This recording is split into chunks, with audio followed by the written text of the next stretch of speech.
Good morning Telangana. నేను సంగప్ప. పత్రికల్లో ప్రధానంగా వచ్చిన వార్తలు చూసినట్టయితే అన్ని పత్రికల్లో కూడా ఈ ఎండ గురించి వార్తలు ప్రధానంగా తీసుకున్నాయి, మెయిన్ బ్యానర్ తీసుకున్నాయి. రాష్ట్రంలో ఎండలు మండిపోతున్నాయి. నిన్న ఒక్కరోజే వడదెబ్బకు 200లకు పైగా మంది చనిపోయారు. దానికి సంబంధించిన వార్త ప్రధానంగా అన్ని పేపర్స్ బ్యానర్గా తీసుకున్నాయి. ఇతర రాజకీయ వార్తలు, ఇతర వార్తలు చూసినట్టయితే నిన్న సీఎం కేసీఆర్ ఈ స్వచ్ఛ హైదరాబాద్ మీద హై లెవెల్ రివ్యూ నిర్వహించారు. అందులో ఈ స్వచ్ఛ హైదరాబాద్లో పాల్గొన్నటువంటి మెంటర్లు, ప్యాటర్లు అందరూ కూడా పాల్గొన్నారు ఈ రివ్యూలో. తర్వాత ఇందులో ముఖ్యంగా ఈ ఫ్లెక్సీలు, ఈ పోస్టర్లు, బ్యానర్లను తొలగించాలి, ఇక ముందు ఉండకూడదు అని చెప్పారు. తర్వాత ఈ నాలాలపై ఉన్నటువంటి కబ్జాలను కూడా తొలగించాలని చెప్పారు. దానికి తొలగించేందుకు పక్కా ప్లాన్తో ముందుకెళ్తున్నామన్నారు. 2016 వరకు మొత్తం కొత్త హైదరాబాద్ చూస్తారనేటువంటి నమ్మకం నాకుందని ఆ రివ్యూలో పాల్గొన్నటువంటి గవర్నర్ కూడా చెప్పారు. ఈ వార్తలు ప్రధానంగా అన్ని పత్రికలు కూడా తీసుకున్నాయి. ఇంకా రెండో వార్త చూసినట్టయితే ఎన్డీఏ అధికారంలోకి వచ్చి 1 ఇయర్ అయిపోయింది.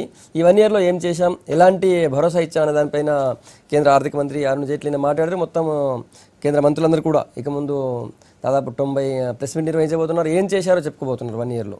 ఇవి ప్రధానంగా ఉన్నటువంటి వార్తలు. అందులో ముఖ్యంగా కేంద్ర ఆర్థిక మంత్రి చెప్పిన దాంట్లో అభివృద్ధి నిరోధక శక్తిగా ఈ ప్రధాన ప్రతిపక్షం కాంగ్రెస్ మారిందని చెప్పి ఆయన ఆరోపించారు. ఇవి ప్రధానమైన వార్తలు. ఈ అంశాలపై చర్చించేందుకు మన దగ్గర స్టూడియోలో బీజేపీ నుంచి నర్రా వేణుగోపాల్ రెడ్డి గారు, తర్వాత టీడీపీ నుంచి సతీష్ మాదిగ గారు, ఢిల్లీ నుంచి కాంగ్రెస్ సీనియర్ నేత వి హనుమంతరావు గారు ఉన్నారు.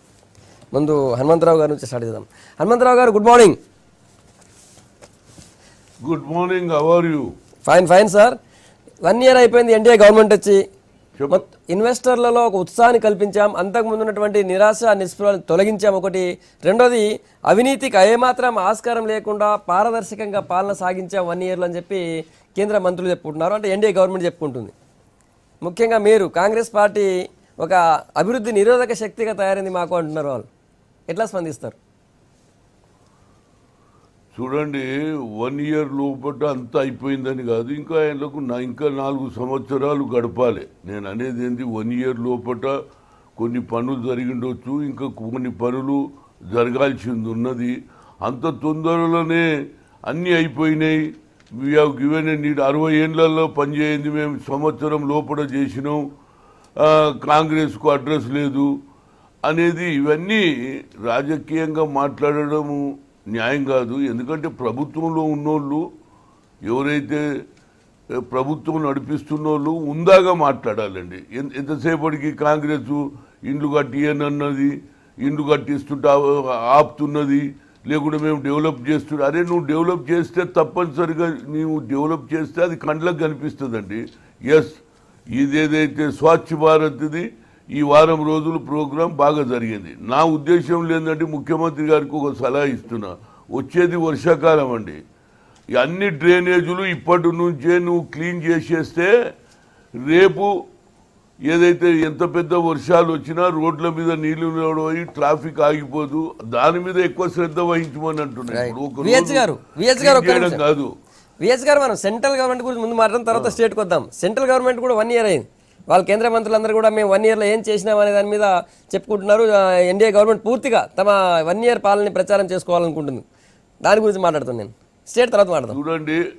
చూడండి, కేంద్ర ప్రభుత్వం మాటకు వస్తే ఏదైతే వాళ్ళు వాగ్దానాలు చేసినారో దానికి సరిగ్గా ఈ 1 ఇయర్ లోపల ఏ పని జరగలేదు. ఒకటే మాట నేను చెప్తా, नरेंद्र मोदी आएगा, अच्छे दिन आएगा, ब्लैक मनी लाएगा, एक के अकाउंट में 15 लाख रुपए डालेंगे. सो आ पनी पूर्तिगा लेदु. ప్రజలు ఈనాడు ఎంప్లాయ్మెంట్ లేదు, ఒక డబ్బు రాలేదు, ఒక అభివృద్ధి కాలేదు. కేవలం ఇక అభివృద్ధి జరిగిందంటే ఉన్న భూములు తీసుకోవాలనే ఆలోచన. ఇది land acquisition bill president order తేవడం వల్ల కేంద్ర ప్రభుత్వంలో ఈ 1 ఇయర్లో ఏ గొప్పలు జరగలేదు. వాళ్ళు చెప్పుకొని నేను వద్దనను. ఏ ప్రభుత్వం ఉన్నా వాళ్ళ గొప్పలు చెప్పుకోవడం జరుగుతుంది. కానీ అనుకున్న మాటలు, అప్పుడు మాట్లాడిన రీతి ఇప్పుడు చూస్తే దేనికి పొందన లేదనేది నేను ఆల్రెడీ 1 ఇయర్లో ఏమి సాధించలేదు నరేంద్ర మోడీ అని నేను ఆల్రెడీ 21, 22 తేదీలలో చెప్పాను. ఎందుకంటే ఇవి 26కి వచ్చే లోపల ఈనాడు కేంద్రం 1 ఇయర్ అవుతుంది. నరేంద్ర మోడీ ఏం సాధించిండని ఈయన సాధించింది ఏంటంటే ఇతర దేశాలలో 18 ఇతర ప్రపంచంలో ఉన్న ఏది ఫారెన్ కంట్రీస్ తిరగడం జరిగింది తప్పితే మన దేశంలో ఏమి సాధించి ఒకటే స్వచ్ఛ భారత్ అనే కార్యక్రమం మంచిదే. కానీ ఇది మేము ఎప్పుడో మొదలుపెట్టాం. ఇవాళ కేసీఆర్ గారు చేస్తున్నప్పుడు ఇవాళ చేసింది కేసీఆర్ గారు యూత్ కాంగ్రెస్లో ఉన్నప్పుడు ఎప్పుడో చేశాము. 5 పాయింట్ ప్రోగ్రాంలో ఇది కూడా ఉన్నది. నేను అనేది ఏమిటంటే మంచిదే, క్లీన్ ఉండాలి, పరిశుభ్రత ఉండాలి, అవగాహన ఉండాలి. అందరు కూడా నేను నా ఇల్లును చక్కబెట్టుకున్నప్పుడు రోడ్డు కూడా చక్కబెట్టుకోవాలని concept is a good point. ఏంటంటే వర్షాకాలం వస్తున్నదండి, ఆ వర్షాకాలం వచ్చినప్పుడు దాని మీద కూడా కాన్సన్ట్రేట్ చేయాలి. కేంద్ర ప్రభుత్వంలో సాధించింది ఏం లేదు, ఇంకా 4 సంవత్సరాలు ఉన్నాయి. మరి ఆయన ఇచ్చిన మాట 15 లక్షలు ఎప్పుడు వస్తాయని ప్రజలు వెయిట్ చేస్తున్నారు. బ్యాంకులలో ఆయన చేసింది ఒకటే ఒక గొప్పతనం నరేంద్ర మోడీ, ఏది బ్యాంకులలో ప్రతి పౌరునికి ఒక అకౌంట్ ఇప్పగలిగాడు. కానీ ఆ అకౌంట్ తర్వాత మళ్ళీ డబ్బులు అందులో ఏ విధంగా ఎంప్లాయ్మెంటు, ఏ విధంగా సోర్సెస్, ఆ తర్వాత బ్యాంకుల అకౌంట్ పెంచడానికి మాత్రం ఏ సోర్స్ కూడా చూపించలేదనేది నా ఉద్దేశం అండి. కేంద్ర ప్రభుత్వం చేసిన గొప్పతనం అది ఒక్కటే కనిపిస్తుంది. కానీ ప్రధాన ప్రతిపక్షం సద్విమర్శ చేస్తూ తప్పు లేదని చేస్తే సరి చేస్తూ సహకరించాల్సింది పోయి అభివృద్ధి నిరోధక శక్తిగా మారింది అంటున్నారు మీరు. చూడండి, అపోజిషన్ పార్టీ ఎప్పుడు కూడా ఏది మంచి చేస్తే మంచిదంటాం, చెడ్డ చేస్తే చెడ్డదంటాం. ఇక మేము అన్నిటికీ మేము సపోర్ట్లు కొట్టడానికి అపోజిషన్ ఉండదండి. వాళ్ళు కూడా గతంలో ఇవాళ ఎవరైతే ప్రభుత్వంలో వచ్చిండ్రో కాంగ్రెస్ వల్ల, సోనియా గాంధీ తెలంగాణ ఇచ్చిన దానివల్ల ఇవాళ మమ్మల్నే విమర్శిస్తున్నారు. పాయింట్ అంటే ఆ రోజులలో కూడా అపోజిషన్లు ఉన్నప్పుడు టీఆర్ఎస్ కూడా అదే పని చేసింది, కొత్త పని ఏం లేదు. టీఆర్ఎస్ కానీ ఇంకో కానీ ఇవాళ బీజేపీ ఆ రోజులలో మేము యూపీఏ ప్రభుత్వంలో ఉన్నప్పుడు బీజేపీ కూడా మమ్మల్ని ఇరుకాటంలో పెట్టేది. అపోజిషన్ ఉన్నప్పుడు అపోజిషన్ పని నిర్వర్తించాలి, కేవలం భజన చేయడానికి అపోజిషన్ ఉండదండి. దాన్ని తప్పు అర్థం చేసుకుంటే దాన్ని ఎవరేం చేయలేమండి. రైట్. వేణుగోపాల్ రెడ్డి గారు, 1 ఇయర్లో దేశాలు తిరగడం తప్ప మీరు సాధించింది ఏం లేదు, ఒకటో రెండో చిన్న చిన్న కార్యక్రమం తప్ప అని ప్రతిపక్షం అంటుంది కేంద్రంలో. భారతదేశానికి స్వతంత్రం వచ్చిన కాంచి ఈ రోజు వరకు ఏ ప్రధానమంత్రి ఒక సంవత్సరంలో చేయలేని అచీవ్మెంట్ని ఇవాళ నరేంద్ర మోడీ సాధించడంలో నాకు ఎలాంటి ఇబ్బంది లేదు, నాకు ఎలాంటి రెండో అభిప్రాయం లేదు. ఎందుకంటే వారు హనుమంతరావు గారు సీనియర్ నాయకులు. కాంగ్రెస్ పార్టీని తీసేసి దేశంలో ఏదో మనం మాట్లాడడం కూడా కరెక్ట్ కాదు. కాంగ్రెస్ పార్టీ ఒక జాతీయ పార్టీగా స్వాతంత్రం వచ్చినప్పటి నుంచి ఇప్పటి వరకు అనేక సంవత్సరాలు పరిపాలించిన పార్టీగా ఉంది. కానీ ఈరోజు దేశంలో ఒక ఎన్డీఏ ప్రభుత్వం లేదా బీజేపీ ప్రభుత్వం, నేను 1-2 విషయాలు మీకు మచ్చుకు చెప్తాను. ఆర్థిక స్థిరత్వం సాధించింది. వృద్ధి రేటు వాళ్ళు కాంగ్రెస్ వాళ్ళు ఇచ్చిపోయింది, నేను చెప్పడం కాదు. ఇలా రిజర్వ్ బ్యాంక్ దగ్గర ఉన్నది, వరల్డ్ బ్యాంక్ దగ్గర ఉన్నది. 4.7, వాళ్ళ 6.9 ఉంది. Reserve bank, world bank 7.5 to 8 వృద్ధి రేటు వస్తున్నది అని చెప్తున్నారు. ఒకటి. రెండోది 10.3% గవర్నమెంట్ కాంగ్రెస్ పార్టీ బీజేపీకి ప్రభుత్వం అప్పచెప్పినప్పుడు ఏదైతే రూపాయి మారకం విలువ పడిపోయిందో 10.3%, అది ఇవాళ కన్జ్యూమర్ ప్రైస్లో 4% ఉంటే అసలు హోల్సేల్ ప్రైస్ ఇండెక్స్లో -2.2 పోయింది. ఇది వరల్డ్ బ్యాంక్ చెప్తున్నది, ఆర్బీఐ చెప్తున్నది, బీజేపీ ప్రభుత్వం చెప్పడం లేదు. అదేవిధంగా ఎక్కడ కూడా చిన్న కరప్షన్ కానీ ఏది కానీ లేదు. రెండోది, వాళ్ళు ఏమైనా అంటే కార్పొరేట్ శక్తులు అంటాను. జన్ధన్ యోజనలో 12 కోట్ల మంది ఇవాళ బ్యాంక్ అకౌంట్ ఓపెన్ చేసుకొని 14,000 కోట్ల రూపాయలు డిపాజిట్స్ అయితే అది వృద్ధి కాదా? అది పేదలది కాదా? ఇవాళ 5 రకాల ఇన్సూరెన్స్లు పరిచయం చేస్తున్నారు, 3 రకాల ఇంప్లిమెంటేషన్ అయిపోయినాయి. ప్రతి పేదవానికి ఇవాళ ఏదైనా యాక్సిడెంట్ అయినా కూడా 2 లక్షలు వచ్చేటట్టు 12 రూపాయలకే. వృద్ధులు మళ్ళీ రేపు వాళ్ళు ఏజ్ అయిపోయిన తర్వాత వాళ్ళకు పెన్షన్ వచ్చేటట్టు అనేక సంస్కరణలు తీసుకురావడం జరుగుతున్నది. 18 దేశాలు తిరిగి వచ్చాయని చెప్తున్నారు. అదే రాహుల్ గాంధీ 55 రోజులు పత్తా లేకుండా పోయిండు విదేశాలకు. ఏం చేసిండు?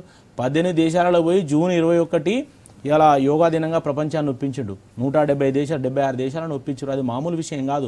ఇక్కడ వీళ్ళు వట్టి సెక్యులరిజం అని మొత్తుకుంటుంటారు. 176 దేశాలను ఒప్పించడం జరిగింది. దాని వెనక ఎంత కృషి జరిగిందో మనకు తెలుసు. ప్రపంచం ఇవాళ భారతదేశం ప్రపంచానికి నాయకత్వం వహించే స్థాయిలో ఇవాళ మనం మాట్లాడుతున్నాం. దాదాపు 4.5 లక్షల కోట్ల పెట్టుబడులకు నరేంద్ర మోడీ సంతకాలు పెట్టి వచ్చిండు. అది కనిపిస్తలేదా వాళ్ళకు? అఫీషియల్ అది. 22 లక్షల కోట్లకు కమిట్మెంట్ అయిన పెట్టుబడులు భారతదేశానికి రావడానికి, ఉత్పత్తుల రంగాన్ని పెంచేందుకు, ఇవాళ యువతకు పని కల్పించేందుకు. స్కిల్ ఇండియా అంటే పని నేర్పించడం. ఊళ్ళో ఏదైనా పని నేర్చుకోరా, పని చేసుకోరా అని చెప్తారు. స్కిల్ ఇండియా పేరు మీద పని నేర్పించడం, తర్వాత మేక్ ఇన్ ఇండియా పేరు మీద పని కల్పించడం. దీనికి కావాల్సిందంతా నేను 1 ఇయర్లోనే పూర్తయిందని చెప్పడం లేదు, 1 ఇయర్లోనే మేము మొత్తం సాధించడం చెప్పడం లేదు. కానీ పని స్టార్ట్ అయింది, దాని యొక్క ఫలితాలు రావడం మొదలవుతున్నది. ఇవాళ మీకు ఒక విషయం చెప్తా, కోల్ దాని మీద బీజేపీ ఎంపీ హంసరాజ్ యాదవ్ బయటికి తీస్తే 204 కోల్ మైన్స్ని రద్దు చేస్తే మేము 20 కోల్ మైన్సే ఏది ఓపెన్ బిడ్డింగ్లో పెడితే 2 లక్షల కోట్లు వచ్చినాయి. వారు చెప్తున్నారు మిగతా కోల్ మైన్స్ని పెడితే ఇంకా 10 లక్షల కోట్లు వస్తాయి అంటున్నారు. అంటే కాంగ్రెస్ ప్రభుత్వంలో ఈ 12 లక్షల కోట్లు కోల్పోయినట్టే కదా, మేము పట్టుకొచ్చినట్టే కదా. తర్వాత వారు బ్లాక్ మనీ మీద మాట్లాడారు.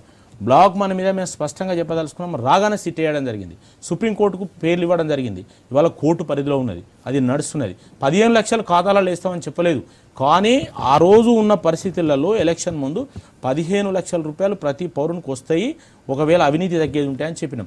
ఇవాళ బ్లాక్ మనీ మీద నడుస్తున్నది. 15 లక్షలు మీ ఖాతాలో జమ అవుతాయి, మీ ఖాతాలో జమ చెప్పలేదు, కావాలంటే తీయమని రికార్డు. ఎన్నికల ప్రచార సభలో అందరూ సరే ఓకే, ఇవాళ బ్లాక్ మనీ మీద ఇవాళ కాంగ్రెస్ పార్టీ కూడా సపోర్ట్ చేసింది. ఒక స్వతంత్రం వచ్చిన కాంచి ఎప్పుడు చట్టాన్ని తీసుకురావడం జరిగింది బ్లాక్ మనీ మీద. కాబట్టి భారతీయ జనతా పార్టీ ప్రభుత్వం కేంద్రంలో అవినీతి లేకుండా అవినీతికి రహితంగా ఇవాళ దానికి సంబంధించిన చట్టాన్ని కూడా తీసుకురావడం జరిగింది. కాబట్టి ఈ రకంగా ఆర్థిక వృద్ధి రేటును సాధించడమే కాకుండా పేదవాని కొరకు సామాజిక భద్రత ఇవ్వడంతో పాటు పేదరికాన్ని తగ్గించడంతో పాటు సబ్సిడీస్ కూడా తగ్గించడం జరిగింది. మీకు చెప్తున్నా సబ్సిడీ అంటే మీకు చెప్తున్న ఒక విషయము, ఇవాళ ఉదాహరణకు గ్యాస్ మీద 60,000 కోట్ల రూపాయలు మిగులుతాయి. ఇప్పుడు వేణుగోపాల్కి సబ్సిడీ అవసరం లేదు, రద్దు చేసి పారేసింది. కానీ ఒక పేదవానికి సంగప్పకు సబ్సిడీ అవసరం ఉంటే నీకు ఇస్తున్నది. డైరెక్ట్ డబ్బు మీకు ఇవ్వడం ద్వారా, మీ అకౌంట్కి ఇవ్వడం ద్వారా, జన్ధన్ యోజన ద్వారా ఇవాళ అకౌంట్ పోతున్నది వాళ్ళకు. పేదలకు మాత్రమే ఇది వర్తిస్తున్నది. దీని ద్వారా 60,000 కోట్లు ఇవాళ అభివృద్ధికి డైవర్ట్ అయినాయి. అదొకటే కాదు, పెట్రోలియం మీద ఇదే యూపీఏ 13-14లో 85,000 కోట్ల రూపాయల సబ్సిడీ ఇస్తూ పోతుంటే దాని వల్ల 60,000 కోట్లకు బీజేపీ ప్రభుత్వం చిన్న తగ్గించి 25,000 కోట్ల రూపాయలు మిగిలినాయి. ఇవాళ ఎరువుల మీద 1 ఇయర్ లో నిజంగానే గొప్ప ఆర్థిక వృద్ధి జరిగిందని మీరు గణాంకాలు చెప్తున్నారు. రిజర్వ్ బ్యాంక్ దగ్గరనే వరల్డ్ బ్యాంక్ చెప్తుంది. కానీ సామాన్యుడికి ఏం మేలు జరిగింది? ఒకటి, ఆల్రెడీ మార్కెట్లో అంటే ప్రపంచ మార్కెట్లో క్రూడ్ ఆయిల్ ధర తగ్గినా కూడా, క్రూడ్ ఆయిల్ ధర తగ్గిన పరిస్థితి అంటే గతంతో పోలిస్తుంది చెప్పేది, యూపీతో పోలిస్తే తగ్గినా కూడా ఇక్కడేం పెట్రోల్ ధర తగ్గలేదు. ఈ రోజు 50 పైసలు తగ్గినట్ట. ఈ రోజు 75 రూపాయలు పెట్రోల్ ఉంది, 59 రూపాయలు డీజిల్ ఉంది. యూపీఏ గవర్నమెంట్ ఏదైతే ఈ రోజు క్రూడ్ ఆయిల్ ధర $66. బీజేపీ ప్రభుత్వం కొత్తగా ఏం చేయలేదు. యూపీఏ ప్రభుత్వం పోయే ముందు అది డీకంట్రోల్ చేసింది పెట్రోలియం, అదే బీజేపీ కొనసాగిస్తున్నది. బీజేపీ చేంజ్ చేయలేదు. డీకంట్రోల్ అంటే ఏంది? పెరుగుతుంది పెట్రోల్, అది యూపీఏ ప్రభుత్వం చేసింది. మార్కెట్ లో క్రూడ్ ఆయిల్ ధర బీజేపీ ప్రభుత్వానికి సంబంధం లేదండి. అది తగ్గితే తగ్గుతుంది, పెరిగితే పెరుగుతుంది. తగ్గించినప్పుడు బీజేపీ ప్రభుత్వం తగ్గించిందని చెప్పలేదు, పెరిగినప్పుడు బీజేపీ పెంచిందని చెప్పడం లేదు. అది యూపీఏ అది కంటిన్యూ అవుతుంది. అక్కడ ఎంత నడుస్తుంది? దీనికి మీరు దీని మొత్తం పేదరికాన్ని ముడిపెడదు. జనధన్ యోజనలో ఇవాళ ఎంత లాభం జరిగింది? అదేవిధంగా make in India, skill in ఇండియాలో కూడా పేదలకు ఏ విధంగా లాభం జరుగుతుంది? డైరెక్ట్ ఎప్పుడు కేంద్ర ప్రభుత్వం మొత్తం ప్రజలను పరిపాలించేది, మన ఫెడరల్ స్ట్రక్చర్, రాష్ట్ర ప్రభుత్వాలు పరిపాలిస్తాయి. ఇవాళ రాష్ట్ర ప్రభుత్వాలకు ప్లానింగ్ కమిషన్ రద్దు చేసి ఒక టీమిండియా లాగా వీళ్ళను భాగస్వామ్యం చేసి 42% రాష్ట్రాలకు నిధులు ఇచ్చి మీరు అభివృద్ధి సాధించాలని చెప్తున్నది, రాష్ట్రాలకు ఊతమిస్తున్నది. ఇంత ట్రాన్స్పరెన్సీగా రాజకీయాలకు అతీతంగా ఇవాళ ఒక ధైర్యంగా ఒక నిర్ణయం తీసుకున్న రాజకీయాలు పక్కకు పెట్టి, కాబట్టి ఆయా రాష్ట్ర ప్రభుత్వాలు వాళ్ళ స్కిల్స్ వాళ్ళు ఉపయోగించుకోవాలి. ఇలా మధ్యప్రదేశ్ నంబర్ 1 వ్యవసాయ రంగంలో వృద్ధి రేట్లో ఉన్నది, ఇండస్ట్రీస్ లో గుజరాత్ ఉన్నది. వాళ్ళ బీజేపీ సతీష్ గారు చెప్పండి, ఈ 1 ఇయర్ ఎన్డీఏ గవర్నమెంట్ మీకు ఎలా అనిపిస్తుంది చెప్పండి. ఈ ఏడాది కాలంలో వాస్తవానికి కుంభకోణాల విషయంలో కానీ అవినీతి విషయంలో కానీ ఆ పరిస్థితి కనపడట్లేదు ప్రస్తుత ప్రభుత్వంలో. గతంలో కాంగ్రెస్ పాలన ఉన్నప్పుడు విపరీతమైన కుంభకోణాలు, ఆ కేసులు నడుస్తూనే ఉన్నాయి. అయితే పేద ప్రజల విషయంలో వాస్తవానికి ప్రభుత్వాలు అది ఒక సంవత్సరంలోనే పూర్తిగా అవుతాయి అని చెప్పి అనుకోవడం కూడా పొరపాటే. కనుక ప్రస్తుతం సుస్థిరమైన పాలన, ఈరోజు అవినీతి రహిత ప్రభుత్వంగా ఈరోజు బీజేపీ పార్టీ కేంద్రంలో నడుస్తున్నది. అదే సమయంలో అందరు ముఖ్యమంత్రులను కూడా ప్రతిపక్షానికి సంబంధించిన వాళ్ళనైనా కూడా కలుపుకొని వాళ్ళ సలహాలు తీసుకొని ముందుకెళ్తున్నది. అయితే ఈ రకంగా అందరినీ కలుపుకొని అందరి అభిప్రాయాలను తీసుకొని ముందుకెళ్తే ఖచ్చితంగా ఈ బీజేపీ ప్రభుత్వం వలన అవినీతి రహితం అయితే జరుగుతుందని చెప్పేసి అని మేము భావిస్తున్నాం. సుస్థిరమైన పాలన అందిస్తుందని చెప్పేసి అని కూడా టీడీపీ పార్టీ భావిస్తుంది. రైట్. చర్చలో టీఆర్ఎస్ నుంచి సీనియర్ నేత వేణుగోపాల్చారి గారు వచ్చారు. వేణుగోపాల్చారి గారు, 1 ఇయర్ ఎన్డీఏ గవర్నమెంట్ని ఎట్లా చూస్తారు? అంటే మోడీ రాకముందున్న రాజకీయ పరిస్థితులు ఒక గత 3-4 ఎలక్షన్ నుంచి 10 సంవత్సరాల నుంచి ఈ కోalition గవర్నమెంట్ రావడం జరిగింది. తర్వాత మోడీ గారు ఓకే ఆయన సెల్ఫ్ ఇమేజ్తో పాటు బీజేపీ పార్టీ పరంగా దేశవ్యాప్తంగా ఒక ప్రపంచం సృష్టించేసి మోడీ ప్రధానమంత్రి అయ్యారు. కాకపోతే దేశ ప్రజలు చాలా ఎక్స్పెక్ట్ చేశారు మోడీ ప్రభుత్వాన్ని. అంటే కాంగ్రెస్ పార్టీలో ఉన్నట్టు ఈ స్కామ్లు కానీ లేకుంటే ఇంకా కొన్ని కార్యక్రమాలు సక్రమంగా అవుతాయి, రెగ్యులర్గా అవుతాయి అన్న ఉద్దేశంతో బాగా ఎక్స్పెక్ట్ చేశారు.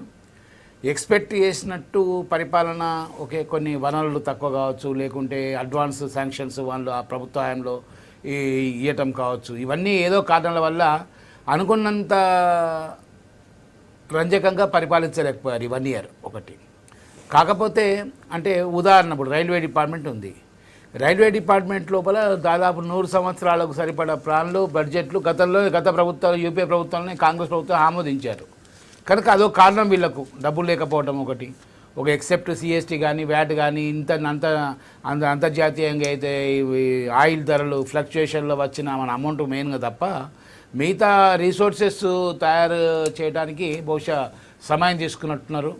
కానీ పేద ప్రజలకు అవసరమై దంజన్ ఇన్సిడెంట్స్ కానీ ఇవన్నీ కానీ ఓకే అది డైరెక్ట్గా గవర్నమెంట్ మీద ఫైనాన్స్ కానప్పటికీ కూడా ఒక 3-4 కార్యక్రమాలు పెట్టడం జరిగింది. కాకపోతే ఏంటంటే ఒక్క సంవత్సరం లోపల స్కామ్స్కు పిఎం పేషి కానీ తర్వాత గవర్నమెంట్లో కానీ ఎక్కడా కూడా అవినీతి పరిపాలననో లేకుంటే ఒక స్కామ్ అనో మాత్రం ఈరోజు లేకుండా మరి పరిపాలించాడు. అంటే గొప్పగా స్కీమ్స్ ఏం కొత్త గవర్నమెంట్ అన్నప్పుడు గొప్ప స్కీమ్స్ పెట్టలేదు. ఇప్పుడు ముఖ్యంగా నిత్యావసర ధరలు కంట్రోల్ చేయలేకపోవడం ఒకటి, అంతర్జాతీయంగా క్రూడ్ ఆయిల్ పెరిగినప్పటికీ ఇక్కడ పెంచడము, అక్కడ తగ్గినప్పుడు ఇక్కడ తగ్గిన అవన్నీ ఉండేది. ఇప్పుడు దాన్ని కొద్దిగా కోఆర్డినేట్ చేయకుండా అక్కడ తగ్గినప్పటికీ కూడా సేమ్ రేట్ కంటిన్యూ చేయటము, దీనివల్ల కొంచెం మధ్యతరగతి కుటుంబీకులలో ఇబ్బంది ఉన్నప్పటికీ కూడా అసంతృప్తి ఉన్నప్పటికీ కూడా ఈ సంవత్సరం పరిపాలన అయినంతవరకు సజావుగానే నడిచినట్టు మాకు వస్తుంది. దాంట్లో ఒకటి ముఖ్య విషయం ఏంటంటే ఈ ప్లానింగ్ కమిషన్ ఉండేది గతంలో, నెహ్రూ పంచశీల కార్యక్రమం కానీ గతంలో స్వర్గీయ జవహర్లాల్ నెహ్రూ ఉన్నప్పుడు ఓకే అప్పుడు ఆ సమయం లోపల that is the best plan. ఇది పంచశీల కానీ నెహ్రూ ప్లానింగ్ కానీ దట్ ఆ టైంలో అది. కానీ కాకపోతే 6 దశాబ్దాలుగా క్రమంగా జీవన విధానం మారింది, అంతర్జాతీయంగా ఎన్నో మార్పులు వచ్చాయి, మరి ఒక ప్రపంచమే కుగ్రామంగా అయ్యే పరిస్థితి వచ్చింది. కనుక ఈ పరిస్థితుల్లో ప్లానింగ్ కమిషన్ అవసరమా లేదా అన్నది ఆలోచించేసుకొని ప్లానింగ్ కమిషన్ రద్దు చేసి నీతి ఆయోగ కార్యక్రమం పెట్టి టీమిండియా పేరు మీద మేక్ ఇన్ ఇండియా పేరు మీద అందరు ముఖ్యమంత్రులు ఇన్వాల్వ్ చేసి ఇర్రెస్పెక్ట్ ఆఫ్ ద పొలిటికల్ పార్టీస్ అది చేసి ఏదైతే డబ్బులు ఈరోజు మరి శాంక్షన్ ఇచ్చేదో ఖచ్చితంగా మరి ముఖ్యమంత్రి సమావేశంలో చేయడం అనేది ఒక మంచి నిర్ణయము. ఫెడరల్ స్ట్రక్చర్ స్ఫూర్తికి అది ఒక ఆదర్శం. అటువంటిది కంటిన్యూ చేస్తే ఆటోమేటిక్గా మేక్ ఇండియాలో భాగమవుతారు. ఆటోమేటిక్గా జీడిపి గ్రోత్ రేటు కూడా గవర్నమెంట్ ఆఫ్ ఇండియా పెంచే అవకాశాలు ఉన్నాయి. కాకపోతే ఇంకో విమర్శ ఏముందంటే ఈరోజు విజిటింగ్ పిఎం ఫర్ ఇండియా అని ఒక విమర్శ వచ్చింది. అంటే మోడీ గారు ఎక్కడంటే విదేశాలను చెప్తారు తప్ప స్వదేశాలు లేరు, స్వదేశానికే ప్రధానమంత్రి మోడీ అన్నట్టు ఒకటి వచ్చింది. అదొకటి మరి ఓకే అంటే సంబంధాలు కూడా పెంచుకోవడం ముఖ్యమే. నైబరింగ్ కంట్రీస్ తోటి ఇందాక గతంలో కొన్ని నైబరింగ్ కంట్రీస్ సంబంధాలు లేకుండే ఇప్పుడు పెంచుకునే అవకాశాలు ఉన్నప్పటికీ కూడా ఒక విమర్శ మాత్రం ఉన్నది. ఎక్కువగా విదేశాలకు పోతున్నాడు, స్వదేశంలో ఎక్కువ ఒక విమర్శ ఒకటి. ప్లస్ రెండోది అవినీతి రహితంగా ఈ సంవత్సరం పాటు రంజకంగా పరిపాలించినట్టు చూస్తుంది. రైట్ హనుమంతరావు గారు, ఒకటి గతంతో పోలిస్తే ఏమాత్రం అవినీతికి ఆస్కారం ఇవ్వలేదు ఒకటి, రెండోది ఇన్వెస్టర్లలో ఉత్సాహం నింపాము పారదర్శకంగా ఉండడం వల్ల, దానివల్ల ఖచ్చితంగా దేశ అభివృద్ధి రేటు ముందుకు పోతుంది కదా అని ఎన్డీఏ వాళ్ళు చెప్పేది. చూడండి, ఎన్డీఏ ఒక సంవత్సరంలో మేము ఇది సాధించినాము అది సాధించినాం కేవలం ఒక్కటే నేను చెప్పాను కదా, బ్యాంకులో అకౌంట్ ఇంపడం వరకే వీళ్ళు సాధించింది, మిగతాది ఏం సాధించిందండి? ఇవాళ పేదవానికి ఏదైతే ఆలోచనలో ఈ వచ్చిన తర్వాత తప్పనిసరిగా ఇవాళ బ్యాక్వర్డ్ కానీ షెడ్యూల్ కాస్ట్ కానీ డెవలప్మెంట్లో గత ప్రభుత్వంలో ఉన్నటువంటి ఏదైతే బడ్జెట్ ఉందో అన్నిట్లో తగ్గించిండ్రు. ఏడ ఉన్నది ఏమన్నట్టు మేము సబ్సిడీ లేదు, లేకపోతే మేము ఏది ఇతర దేశాలలో పోయి రాహుల్ గాంధీ గారు 50 రోజులు పోయి ఏం చేసిండు, 50 రోజుల తర్వాత రావడం ఆయన చేసింది ఏంది? ఇతర దేశాలలో మన దేశం గురించి చెడ్డగా చెప్తారండి ఎవరైనా?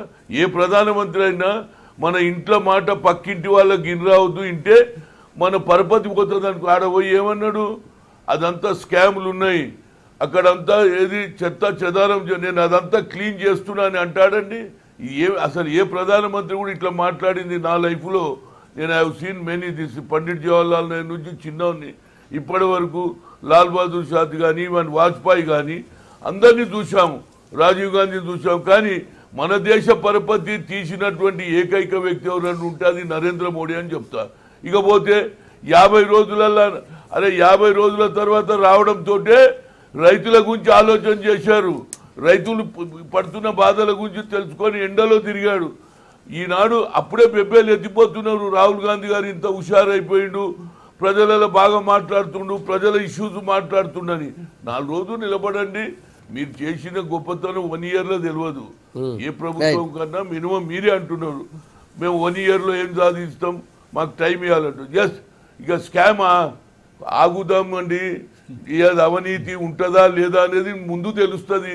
1 ఇయర్లో అవినీతి ఏం తెలుస్తుందండి? వాళ్ళు ఇంకొక 2-3 ఏళ్ళు పరిపాలించితే అప్పుడు ఏదైనా బయటపడుతుంది. అప్పటి వరకు ఇవాళ మేమేం అవినీతి జరిగిందని మేము ఎక్కడ అంటలేం కదా.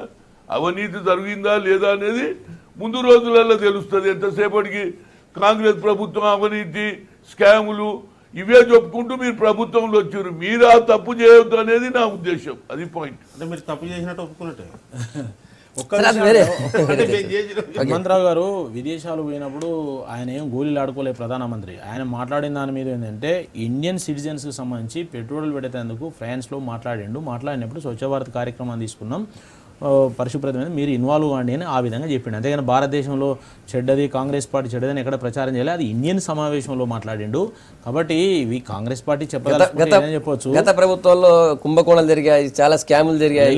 అక్కడ ఇప్పుడు నేను వచ్చిన తర్వాత క్లీన్ చేయాల్సిన పరిస్థితి. అదంతా కూడా విదేశీయుల ముందు విదేశీ సమావేశాలలో మాట్లాడలేదు. ఆయనే ఇండియన్స్ తో మాట్లాడినప్పుడు విదేశాల్లో ఉన్నటువంటి భారతీయులతో మాట్లాడినప్పుడు ప్రెస్ లేదండి, ప్రెస్ లేదండి. వాళ్ళు చేసిన ఏదో మాట్లాడుతుంటారు. కాబట్టి ఇవన్నీ పనికిరాని ముచ్చట్లు. మన ప్రసారం చేసిన అక్కడ వాళ్ళు ప్రసారం చేయడం.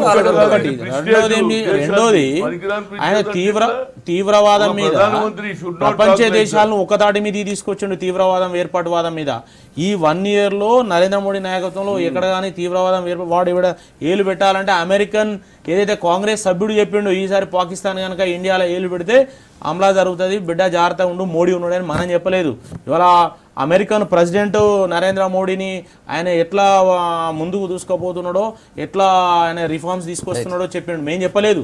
కాబట్టి సరే దాన్ని ఓరలేకపోతే మేము ఏం చేయలేము అని మేము మాట్లాడలేం. కానీ 24 గంటల విద్యుత్ విషయంలో ఇన్ఫ్రాస్ట్రక్చర్ డెవలప్ కావాలంటే 24 గంటల విద్యుత్ విషయంలో కార్మిక సంస్కరణల విషయంలో అనేక మార్పులు తీసుకొస్తున్నారు. ఇవాళ 24 గంటల విద్యుత్ విషయంలో ఒక 3 రాష్ట్రాలను 24 గంటల విద్యుత్ ప్రకటించి మిగతా రాష్ట్రాలలో ప్రాజెక్టులు అమలు చేయడం జరుగుతున్నది డైరెక్ట్గా కేంద్ర ప్రభుత్వం. కాబట్టి కేంద్ర ప్రభుత్వం డైరెక్ట్ ప్రజలను పరిపాలించదు. కానీ కేంద్ర ప్రభుత్వం తీసుకోవాల్సిన చర్యలను తీసుకుంటూ రాష్ట్రాలకు ఊతమిస్తూ ఆర్థిక స్థిరత్వాన్ని సాధించి వాళ్ళు ముందు పోయే ప్రయత్నం చేస్తున్నది. కాబట్టి దీన్ని ఒటిగానే విమర్శించేట్లా పార్లమెంట్లో అనేక బిల్స్ పెండింగ్ ఉన్నాయి. ప్రతిదానికి అడ్డం తగులుతున్నారు. అవసరం ఉన్నా అవసరం లేకున్నా అడ్డం తగులుతున్నారు. కానీ డిజిటల్ ఇండియా ప్రతి వ్యక్తిని డిజిటల్ ఇండియా డిజిటల్లోకి తీసుకురావాలి, అకౌంటబిలిటీలోకి తీసుకురావాలని చెప్పి ఇవాళ ముందుకు పోవడం జరుగుతున్నది. కాబట్టి అనేక రకమైన కాంగ్రెస్ వాళ్ళు అవినీతి జరిగిందని చెప్పట్లేదు. కాంగ్రెస్ వాళ్ళు చెప్పేది నేను అవినీతి విషయం మాట్లాడలేదు. ఇప్పుడు నేను వాళ్ళు మాట్లాడుతున్నారు, నేను అవినీతి విషయం మాట్లాడలేదు. కానీ వితిన్ 1 ఇయర్లో మొత్తం సాధించాలని చెప్పడం లేదు. దానికి పునాదులు పడ్డాయి, దానికి కావాల్సిన రిజల్ట్స్ వస్తున్నాయి. ఇంకా ముందు కనిపిస్తాయనే చెప్తున్నాం. అన్ని రంగాలలో కూడా మనం పారదర్శకంగా ముందుకు పోవడం జరుగుతున్నది. రాజకీయాలకు అతీతంగా దేశం కానీ రాష్ట్రాలు కానీ అభివృద్ధి చెందాలనే ముందుకు పోతున్నది అని చెప్తున్నాం మేము. వేణుగోపాల్ గారు నిన్న సీఎం హై లెవెల్ రివ్యూ నిర్వహించారు స్వచ్ఛ హైదరాబాద్ మీద.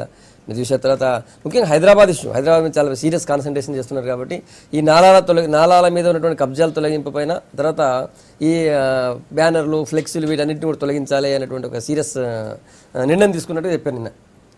అది నిజంగానే అమల్లో ఎంతవరకు సాధ్యమవుతుంది, దాన్ని ఏ విధంగా ముందుకు తీసుకెళ్తారు? నాలాలు అనేది మొత్తం గత పాలకుల వల్లనే మొత్తం నాలుగు కబ్జాలు అని చెప్పారని ఒక వాస్తవం. అది ఎవరి వల్ల కబ్జా అయినప్పటికీ మొత్తానికి హైదరాబాద్లో ఉన్నటువంటి మూసి తర్వాత నాలాలు అన్నీ కూడా కబ్జా అయిపోయినాయి. సో వాళ్ళని తొలగించేటువంటి ప్రణాళిక గవర్నమెంట్ దగ్గర ఏముంది? ఈ స్వచ్ఛ హైదరాబాద్ స్వచ్ఛ తెలంగాణ ముందు ఒకటి యాడ్ చేస్తాను. ఇప్పుడు మోడీ గారు పరిపాలన దక్షత అని చెప్పేసి విదేశాల్లో నిరూపించుకున్నాడు. ఓకే, దాంట్లో ఇబ్బంది ఏం లేదు. కానీ ఇంకా కొద్దిగా ఎక్స్టర్నల్ మీద కొద్దిగా కాన్సన్ట్రేట్ చేయాల్సిన బాధ్యత ఉన్నది. ఎందుకంటే పాకిస్తాన్ కానీ ఈరోజు చైనా కానీ రోజు కవింపు చర్యలు పాల్గొంటున్నారు. ఒకటి ఎందుకంటే మనం ప్రధానమంత్రి గారు చైనా పర్యటన పోయినప్పుడే అరుణాచల్ ప్రదేశ్లో కొంచెం వాళ్ళు ఒక 20 అడుగు 30 అడుగులు ముందుకు వచ్చిన విషయం ఒకటి. పాకిస్తాన్ కూడా మధ్యన మన సైనికుల మీద ఓకే సైనికులు ఇదే హ్యాట్స్ ఆఫ్ టు ఆర్మీ వాళ్ళు కంట్రోల్ చేస్తున్నప్పటికీ కూడా కొన్ని మధ్యన అవి కంట్రోల్ చేసే పరిస్థితున్నది. తర్వాత ముఖ్యంగా జమ్మూ కాశ్మీర్లో ఓకే జమ్మూ కాశ్మీర్ లోపల కూడా బీజేపీ రావాలన్న ఆలోచన పొలిటికల్గా మంచి అయినప్పటికీ కూడా అక్కడ ఉన్న ముఖ్యమంత్రి చేసిన కార్యక్రమాలలో కూడా ఆటోమేటిక్గా దేశ స్థాయిలో ఆయనకు చెడ్డ పేరు వస్తున్నది. ఎందుకంటే ఈ తీవ్రవాదులను అవి కొద్దిగా కంట్రోల్ చేసుకోవాలి. ఎందుకంటే ఆయన ఒక పార్టీగా తప్పదు, పార్టీ నడపాలే, సంవత్సరమైంది, అది కూడా ఇక వేటు కానీ అది కొద్దిగా కంట్రోల్ చేసేసుకుంటే ఈ విల్ రన్ బికాజ్ ఎందుకంటే శక్తి తిరుగులేని నాయకుడు ఉన్నాడు, కొద్దిగా కరప్షన్ లేదు, స్ట్రిక్ట్గా ఏది ఉన్నా కూడా కమిట్మెంట్ చేయాలి, 4 తపన ఉన్నది కనుక అది కొద్దిగా కంట్రోల్ చేయాలి. ఒకటి ఈ రెండు నిన్న స్వచ్ఛ భారత్ ఈ స్వచ్ఛ తెలంగాణ స్వచ్ఛ హైదరాబాద్ దానికి వచ్చింది అంటే 85,000 కోట్ల రూపాయలు మన రక్షణ రంగాన్ని బడ్జెట్లో ఫస్ట్ టైం పెట్టడం ఎప్పుడు పెట్టలేదు. అట్లా మళ్ళీ అదనంగా కేటాయించడం జరుగుతున్నది. అంటే ఇంటర్నల్గా రక్షణ రంగంలో ఏమి తీసుకుంటున్నారు మాట్లాడు. అయితే ఈ స్వచ్ఛ హైదరాబాద్ స్వచ్ఛ తెలంగాణ దాని గురించి 5 రోజుల్లాగా ఎందుకంటే ఈరోజు దేశ ప్రభుత్వం మోడీ పెట్టినప్పటికీ కూడా ఇక్కడ తెలంగాణ రాష్ట్రంలో ఇంకొద్ది నావల్టీగా ఉండాలి, ఇన్వాల్వ్మెంట్ ఎక్కువ ఉండాలనే ఉద్దేశంతో దాదాపు 400 మంది ఆఫీసర్లను ఇన్వాల్వ్ చేయడం జరిగింది. దాంట్లో ఐఏఎస్, ఐపీఎస్, ఐఎఫ్ఎస్, హెచ్ఓడిస్ అందరూ ఇన్వాల్వ్ చేసి నోడల్ టీం పెట్టేసి లోకల్గా చేసేసి ఖచ్చితంగా ఎందుకంటే అకౌంటబిలిటీ ఉండాలి. ఇటు పొలిటికల్గా మేము ఎవరేమో ఏ పార్టీ పోయినా కూడా గతంలో కూడా పోయినాము చూస్తాం రాసుకుంటాం కానీ ఒకటేమో ఫైనాన్స్ ప్రాబ్లమ్స్ ఉంటాయి, డబ్బులు అది, 2 అన్నీ చేయలేము. ఆఫీసర్లు వాళ్ళకి మాకు ప్రబోధం పంపిన స్టేజ్లో ఉంటుంది కనుక కాకపోతే కానీ ఈసారి అట్లా కాకుండా ఇటు బ్యూరోక్రసీ కానీ ఇటు పొలిటికల్ కానీ 2 కలిసి పోవటం వల్ల ఒక అకౌంటబిలిటీ పెరిగింది. తర్వాత ఏదో చేస్తారన్న ఒక ఆలోచన ఈరోజు ప్రభుత్వం చేసిన ఆలోచన కూడా ఈరోజు ప్రజల్లో వచ్చింది. దానిలో భాగంగానే ఒక్కొక్క మొక్కకి 50 లక్షల రూపాయలు ఇచ్చేసి ఈరోజు ఇప్పుడు మామూలుగా ఏముంటే ఒక సమ్ ఏరియాలో తనకు తెలియదు కాదు ఎడిషనల్ పైప్ లైన్ కంటిన్యూ చేయాలి, ఎప్పుడో 30 సంవత్సరాల కింద హౌసెస్ ఉంటాయి, తర్వాత కొత్త హౌసెస్ వస్తాయి, నాలాలు చిన్నగా ఉంటాయి, తర్వాత నీళ్లు కూడా గ్రౌండ్ వాటర్ నీళ్లు సరిపోదు, డ్రింకింగ్ వాటర్ సరిపోదు, తర్వాత మట్టి అయినా ఇల్లు కట్టుకుందామంటే మట్టి వేయడానికి ప్లేస్ ఉండదు. ఇవన్నీ పరిశుద్ధం గురించి మీటింగ్ జరిగింది. 5 రోజులు ఆఫీసర్లు బ్రహ్మాండం పనిచేసారు. ఆఫీసర్లు కానీ పొలిటీషియన్స్ కానీ దాదాపు ఉదయం నుంచి రాత్రి దాకా పనిచేసిండ్రు. దాని సందర్భంగానే నిన్న ఆఫీసర్ల నుంచి ఒపీనియన్ తీసుకున్నప్పుడు ఈ ప్రపోజల్ వచ్చింది.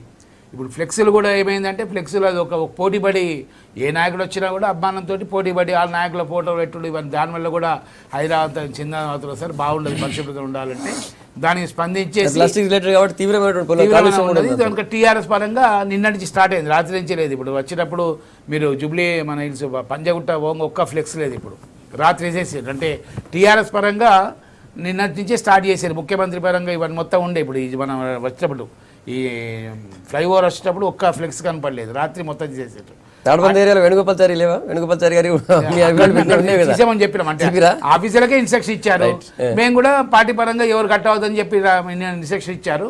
అది ఒక మంచి కార్యక్రమమే. అంటే ఉద్దేశం ఏంటంటే ఈరోజు 26వ తారీఖు నాడు కూడా ఏదైతే ఈ నియోజకవర్గాల వారిగా వచ్చినాయో 400 పీసులు వచ్చినాయో నియోజకవర్గ హైదరాబాద్ సంబంధించిన ఎమ్మెల్యేలు ఎమ్మెల్సీలు వీళ్ళందరినీ కూర్చోబెట్టి ఈ నియోజకవర్గం వచ్చిన సమస్యలు ఇవి, మరి ఇంత అమౌంట్ వచ్చిందని చెప్పి ఎస్టిమేట్ చేస్తున్నారు. ఇది గొప్ప కార్యక్రమం, కాన్సెప్ట్ గొప్ప కార్యక్రమం. దీనికి కేంద్ర ప్రభుత్వం కూడా సపోర్ట్ ఇస్తా అని చెప్పింది కనుక అనేంతవరకు అందరూ కలిసి అయితే హైదరాబాద్ను ఒక మంచి నగరంగా చేయాలన్న ఆలోచనతో ఈరోజు 600 కోట్ల రూపాయలు కూడా బడ్జెట్ ప్లానింగ్ చేస్తున్నారు. తర్వాత ఈ సంవత్సరం బేస్ కానీ బస్ బేస్ కానీ ఇవన్నీ కూడా 1600 కోట్ల రూపాయలు ఫస్ట్ టైం ఈరోజు ఇవ్వడం జరిగింది హైదరాబాద్ నగరానికి. అంతకుముందు జిహెచ్ఎంఎస్ నుంచే ట్యాక్స్ వచ్చిందానే ఖర్చు చేసేది, కానీ గవర్నమెంట్ ఇన్సెల్ఫ్ మెట్రోకు పోగా దీనికి కూడా ఇవ్వడం జరిగింది. కొద్దిగా అందరు కలిసి ఇన్వాల్వ్ అయితే మంచి చేద్దామని ఆలోచన ఉంది, దానికి సక్సెస్ అవుతారని నమ్మకంగా ఉంది. ఆఫీసర్లు కూడా ఆ విశ్వాసం కల్పించారు. ఖచ్చితంగా ఇటు పొలిటికల్ బ్యూరోక్రసీ కానీ ఆ బ్యూరోక్రసీ కానీ కలిసి చేస్తారు. దానిలో భాగంగానే ఇచ్చిన సూచనల ప్రకారం అమలు చేయాలని చెప్పి నిర్ణయం చేసుకుని తప్పకుండా అమలు అవుతాయి. రైట్. హనుమంతరావు గారు మీరుకి వస్తాను. హనుమంతరావు గారు మీరు ఎట్లా చూస్తారు?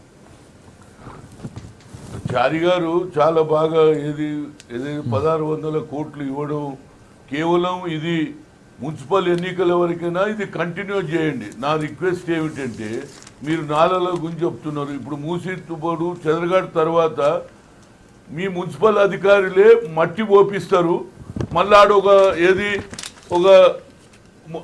మోటార్ కార్ఖానా పెడతారు, ఆ తర్వాత మళ్ళీ అక్కడ ఎంక్రోచ్మెంట్ జరుగుతుంది. ఇది హూ ఇస్ ది రెస్పాన్సిబుల్? ఇవాళ హైదరాబాద్ సిటీని సర్వనాశనం చేసింది ఓన్లీ మున్సిపల్ ఆఫీసర్లే. వాళ్ళు కరెక్ట్గా ఉంటే ఈ తప్పు జరగదు. మొదలు వాళ్ళే. నాకు బాగా తెలుసు, ఎందుకంటే నేను హైదరాబాద్లో పుట్టి పెరిగినా నాకు తెలుసు. కార్పొరేషన్లో ఉన్నంత అవినీతి ఎక్కడ లేదండి. మీరు రేస్ కోర్స్ పోదాం, రేస్ కోర్సులో 70% మున్సిపల్ కార్పొరేషన్ వాళ్ళే ఉంటారు. ఏది రేస్ ఆడడానికి ఎక్కడికి వెళ్ళి వస్తాయండి పైసలు? ఇలా హైదరాబాద్ సగం ఏది సిస్టమేటిక్గా వాళ్ళకి ఉండుంటే ఇవాళ ఈ ప్రాబ్లం లేదు.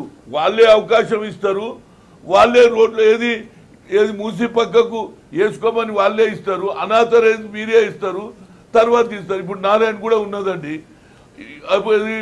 టీడీపీ పీరియడ్లో నాలో వచ్చి అంతా కొట్టుకపోయింది. గోడ కట్టిమన్నాం, ఇంతవరకు గోడ కట్టియేదేంది? నేను అనేది ఏంటి, కార్పొరేషన్ ఒక 10 రోజులు పనిచేసి అయిపోయిందని కాదు. ఎప్పుడెప్పుడో సీజన్ బట్టి వర్షాకాలం వస్తుంది, వర్షాకాలం వచ్చే 1 మంత్ ముందు నుంచి అన్ని దగ్గర అన్ని డ్రైనేజీలు క్లీన్గా చేసేస్తే సిటీలో ఒక్క దగ్గర కూడా బ్లాక్ కాదండి. నువ్వు చూడండి, రేపు ఈ 6 నంబర్ దగ్గర మీరు బతుకమ్మ కుంటను ఒకప్పుడు కుంటా ఉండే, దాన్ని మూసేసారు. నీళ్ళు ఎక్కడ పోవాలండి? అవి వచ్చి రోడ్డు మీద 6 నంబర్ దగ్గర చెప్పింది తప్పైతే వర్షాకాలం వచ్చినాక మీకు తెలుస్తుంది. కనుక నా ఉద్దేశంలో ఏమిటంటే, ముఖ్యమంత్రి గారు మంచి కార్యక్రమం తీసుకున్నారు, దీన్ని కంటిన్యూ చేయాలి. ఆఫీసర్ల మీద ఎవడు తప్పు చేసినా, ఎవడు ఇల్లీగల్ గా పనిచేసినా వాని మీద యాక్షన్ అనేది ఉండాలి. హైదరాబాద్ సిటీలో వర్షాకాలం వస్తే సరిగ్గా ఏది ట్రాఫిక్ ఆగకుండా పోయిన రోజు అప్పుడు నేను అంటా స్వచ్ఛ భారత్ అని. అప్పటిదానికే నేను అన్నా, ఎందుకంటే సాఫ్ చేయక ఉన్న బతుకమ్మ కుంటను మీరు మూసేసిన స్వచ్ఛ భారత్ ఎట్లయితుందండి? కరెక్టేనా మీరు అన్నది? దాన్ని ఆయన ఆలోచన చేయమని చెప్తున్నారు. క్రిటిసైజ్ చేస్తారు, కూడా పెంచాలి. క్లీన్ ఉండదో ఒక 10 రోజులు చేసి ఆఫీసర్లు చేసి ఇది కంటిన్యూ ఉండాలనేది నా ఉద్దేశం. 100% మీతో ఏకీభవిస్తామన్నా. ఎందుకంటే జిహెచ్ఎంఎస్లో కానీ ఎస్డిఎంఏలో కానీ చాలా అవినీతి పెరిగిందని చెప్పేసి ముఖ్యమంత్రి గారు స్వయంగా రివ్యూలో చెప్పడం జరిగింది. దానివల్ల జిహెచ్ఎంఎస్లో డిప్యూటేషన్ ఆఫీసర్లందరినీ కూడా తొలగించడం జరిగింది. ఎందుకంటే ఎస్డిఎంఈలో కూడా ఇప్పుడు దాదాపు ఒక 2000 మంది ఎంప్లాయీస్ అవుట్ సోర్సింగ్ ఉన్నారు. అవుట్ సోర్సింగ్ ఎందుకు మరి ఇవన్నీ ఉంటాయంటే, రెగ్యులర్ వాళ్ళు పనిచేయకపోవడం వల్ల అవుట్ సోర్సింగ్ పెట్టి అప్పటికి నడిపిస్తున్న అట్ట పరిస్థితి ఉండేది. కనుక వాళ్ళందరినీ అవుట్ సోర్సింగ్ వాళ్ళని తీసేసిన ఒకటి. జిహెచ్ఎంఎస్లో కూడా ఇంకా ఇన్ఫ్రాస్ట్రక్చర్ లేదని చెప్పి రిపోర్ట్ వస్తే దానికి కూడా కొత్త పోస్ట్ ఇస్తున్నారు. మీరు అన్నట్టు ఏంటంటే ఇది కంటిన్యూ ప్రోగ్రామ్. ఇప్పుడు ఎవ్రీ మంత్ మొన్న పోయినట్టు నోడల్ ఆఫీసర్లు పోవడము, ఒక 3 సార్లు పోవడము, ఫస్ట్ పబ్లిక్ని కాన్ఫిడెన్స్ తీసుకొని 45,000 మెట్రిక్ టన్నుల చెత్త మొన్న ఈ 5 రోజుల లోపల మీరు అన్నట్టు అందరూ ఒక 1 రోజులు తీసేసి జరిగింది. ఇది కంటిన్యూ అయ్యేటట్టే ఖచ్చితంగా ప్రణాళికలు చేస్తున్నారు. మీరు అన్నట్టు బతుకమ్మ కుంటది కానీ, రోడమసీస్ కానీ, నారాయణగూడ కానీ ఇవన్నీ కూడా నిన్న రిపోర్ట్స్ వచ్చినాయి. ఖచ్చితంగా ఇవి చేయాలనే ఉద్దేశంతో మొదటి దఫా 50 లక్షలు ఒక ముక్కకి ఇచ్చేసి మళ్ళీ సెంట్రల్ గవర్నమెంట్ వచ్చే డబ్బులు కూడా దీన్ని యాడ్ చేసి చేస్తున్నారు. ఇది కేవలం జిహెచ్ఎంఎస్ ఎన్నికలు అందరం కలిసి మంచి విషయం చేద్దామని. ఇప్పుడు స్వచ్ఛ హైదరాబాద్ పేరు మీద తీసుకున్న కార్యక్రమం ఓవరాల్గా సరే పార్టీలకు అతీతంగా అన్ని పార్టీలు పాల్గొన్నారు, అందరు శాసనసభ్యులు పాల్గొన్నారు, పార్లమెంట్ సభ్యులు పాల్గొన్నారు. మంచి కార్యక్రమం, ఒక మంచి అంటే ఆరోగ్యకరమైన నగరంగా తీర్చిదిద్దడం, ఒక సుందరమైన నగరంగా తీర్చిదిద్దడంలో ఎవరికి అభ్యంతరం లేదు. అందరూ సహకారం చేయాలి, ఎవరు ఏ పార్టీ ఉన్నా. కానీ ఇందులో కొన్ని మౌలికంగా ఇప్పటివరకు తీసుకోవాల్సిన మార్పులు ఉన్నాయి. అవి తీసుకురాకపోతే ఇవాళ మనం ఎన్ని టన్నుల చెత్త తీసేసినా కూడా అన్ని టన్నులు మళ్ళీ 2-3 రోజుల్లో కవర్ అయిపోతుంది. అది కాబట్టి ఒక దీర్ఘకాలిక ప్రణాళిక, ఒక మాస్టర్ ప్లాన్ అనేది తప్పనిసరి అవసరం. ఎందుకు చెప్తున్నాం అంటే, మున్సిపల్ చట్టంలో ఎక్కడ కూడా ఇర్రెగ్యులారిటీస్ ఎందుకు వస్తున్నాయి, ఆ ఇర్రెగ్యులారిటీస్ను కంట్రోల్ చేసేందుకు మున్సిపల్ చట్టంలో మార్పులు తీసుకురావాల్సిన అవసరం ఉంది. ఎందుకంటే మనం విదేశాలలో సింగపూర్ గురించి ముఖ్యమంత్రులు పోయేస్తున్నారు, చెప్తున్నారు, అమెరికా పోయొచ్చి చెప్తున్నారు, మరి ఇవన్నీ స్టడీ చేస్తున్నారు. ఆ స్టైల్లో ఇక్కడ ముందు పబ్లిక్లో అవేర్నెస్ తీసుకురావాలి, మోటివేట్ చేయాలి, వాళ్ళకు రెస్పాన్సిబిలిటీ పెంచాలి, వాళ్ళని ఈ సిస్టంలో తీసుకురావాలి. ఉదాహరణకు నువ్వు చెత్త వేద్దాను, చెత్తకుండా లేకపోతే చెత్త వేస్తాడు. కానీ నీకు సింగపూర్ అమెరికా పోతే అడుగడుగున్న చెత్తకుండా ఉంటుంది, సెగ్రిగేట్ చేసి మళ్ళీ ఏ చెత్త ఎట్టేయాలి, ప్లాస్టిక్ ఎట్టేయాలి, ఇది వేయాలి, వేస్తారు. ఇవన్నీ కూడా మనం కూడా చేయాల్సిన అవసరం ఉంటుంది. ఇవన్నీ చేసినప్పుడు ఏమైందంటే ట్యాక్సెస్ పెరుగుతాయి, ట్యాక్సెస్ పెరిగినప్పుడు పబ్లిక్లో వ్యతిరేకత వస్తుంది. కాబట్టి ఒకదానికోటి లింకేజ్ ఉంటుంది. కాబట్టి గవర్నమెంట్ ఇక్కడ లోకల్ గవర్నమెంట్ కానీ స్టేట్ గవర్నమెంట్ కానీ ఏదైనా కానీ ఉన్నా మంచిదే పోయినా మంచిదే అని అన్ని పార్టీలు ఏకాభిప్రాయం మీదకి వచ్చి ఈ రకమైన మార్పులు తీసుకొచ్చి దీన్ని మిలిటెంట్గా కనుక అమలు చేయగలిగితేనే మనకు రేపేమైనా ఉంటుంది. లేకపోతే ఇది ఒక రాజకీయ కార్యక్రమంగా ఇంతకుముందు హనుమంతరావు గారు చెప్పినప్పుడు ఎన్నికల కార్యక్రమం అనేది తనతో ముగిసిపోతుంది. కాబట్టి నేను చేసేదాన్ని తప్పుపట్టడం లేదు, చేయాల్సిందే.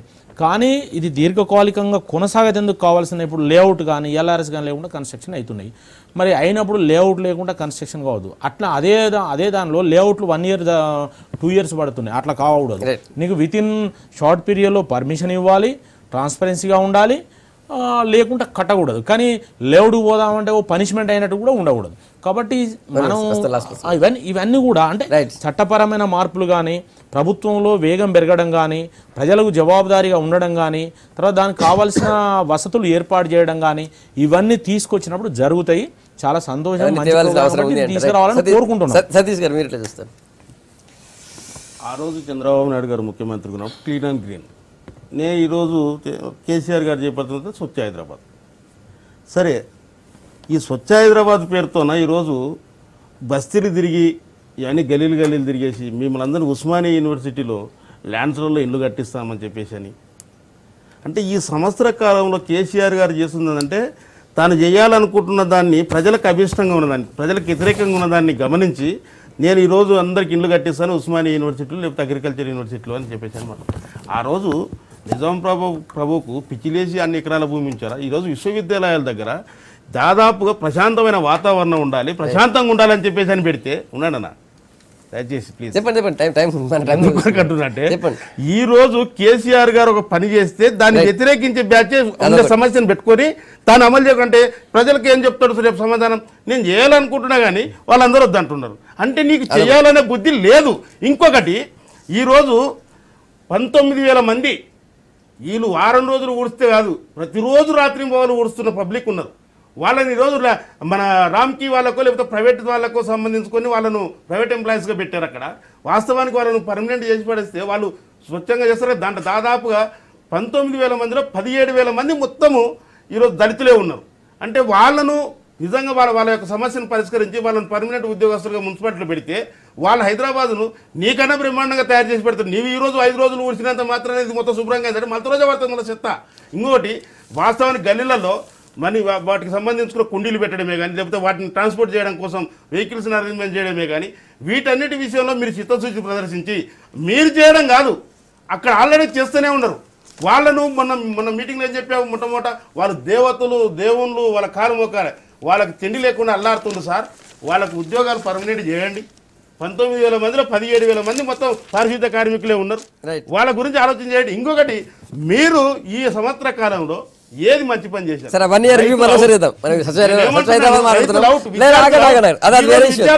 ఉద్యమం పేరుతోనే ముందుకు వస్తే జైల్లో పాలు చేసిన పరిస్థితులు ఉన్నాయి కేసీఆర్ కు. ఇప్పుడు ఒకటి, దీంట్లో వేణుగోపాల్ చెప్పినట్టు 2 ఇష్యూస్. ఒకటి, ఈరోజు డంప్ డెబ్రిస్ హైదరాబాద్లో బాగా ప్రాబ్లం చేసింది. ఒక వీళ్ళ పుణ్యం కావచ్చు, ఇంకెవరి పుణ్యం కావచ్చు, డెబ్రిస్ మీరు కూడా ఉన్నారు కదా. ఎందుకు ఇప్పుడు ఒక్కొక్క ఇంటికి 2 డస్ట్బిన్లు ఇస్తున్నారు. ఒకటి చెత్త వంట ఇంట్లో చేస్తాను చెత్త ఒకటి, తర్వాత మామూలుగా బల్బులు సీసాలు సంబంధించి ఒకటి 2 ఇచ్చేసి ఆ 2 కూడా డంప్ చేసే విధంగా ఒక్కొక్క స్ట్రీట్కు దాదాపు 5 మందిని వ్యక్తులను నోడల్ ఆఫీసర్కి చెప్పడం జరిగింది. వ్యక్తులను ఐడెంటిఫై చేసేసి ఆటో ట్రాలీ టైప్ ఉంటుంది, ఆటో ట్రాలీ టైప్ ఇచ్చేసి లారీ, మున్సిపాలిటీ లారీ వస్తుంది. ఆ చేసిన డంపును అందుకని అక్కడ వేసి ఇప్పుడు ఏమవుతున్నది, చెత్త తీస్తారు 30 రోజుల దాకా మట్టి అట్లే ఉంటున్నది. ఆ గట్టిగా పడుతుంది మొత్తం డెబ్రీ చేయడానికి, మొత్తం గట్టిగా పడి జేపీసీ మిషన్లు వేసే పరిస్థితి వచ్చింది. అట్లా కాకుండా హౌస్ నుంచి డైరెక్ట్గా దాని ద్వారా వచ్చేసి ఆటోలో తీసుకుంటే ఆటో నుంచి లారీ వస్తుంది. లారీ అవసరమైతే మొత్తం రౌండ్ ఒక్కొక్క స్ట్రీట్కు ఒక రౌండ్ మొత్తం ఉదయం నుంచి రాత్రి దానికి ఎంగేజ్ చేసే కార్యక్రమం పెట్టారు. 5 ఆటోలు కూడా ఇప్పుడు ఫస్ట్ వీక్లో కొనే పరిస్థితి వచ్చింది. ఒకటి. 2, ఈరోజు దీర్ఘకాల ప్రణాళిక. మీరు అన్నట్టు వెనుకబాటు గారు 3-4 విషయాలు మంచి చెప్పారు. ఇది కేవలం ఇప్పుడు ఒక్కసారి కాకుండా దీర్ఘకాల ప్రణాళిక చేసి ఫస్ట్ అరే వచ్చినందుకు పని అవుతుందా అన్న ఒక కాన్ఫిడెన్స్ తీసుకోవాలని చెప్పేసి ఈరోజు కార్యక్రమం చేయడం జరుగుతుంది. దానిలో భాగంగానే నాలాలు రిపేర్ చేయటం ఒకటి, ఎంక్రోచ్మెంట్ ఉన్న దాన్ని చేయటం ఒకటి, తర్వాత ఇల్లీగల్ కనెక్షన్స్ బాగున్నాయి. ఆర్పీ రోడ్ అయితే సికింద్రాబాద్లో అయితే రైల్వే స్టేషన్ నుంచి రాగా ఒకతను అయితే మొత్తం హోటల్ కట్టాడు కింద, 2 పక్క బండి గోడలకు కట్టేసి హోటలే కట్టాడు.